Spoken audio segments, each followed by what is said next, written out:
Imagine breaking a bone, and instead of metal or ceramic implants, doctors fix it using plants. Sounds unbelievable, right?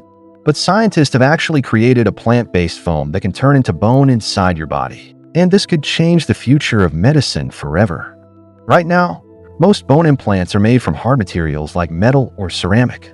They don't always fit perfectly, and that can cause gaps where bone doesn't grow properly. That's why researchers wanted something more flexible, more natural, and they found the answer in plants.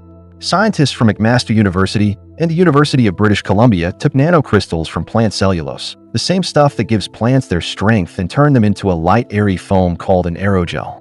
This foam can compress or expand to fill any bone cavity, and once inside the body, it acts like a scaffold that helps new bone cells grow.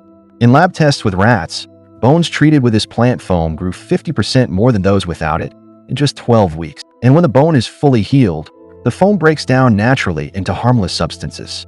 No second surgery, no side effects, just pure healing. Scientists say it could soon be used for dental implants, spinal surgeries, and even joint replacements. And because it's made from plants, it's cheap, eco-friendly, and sustainable.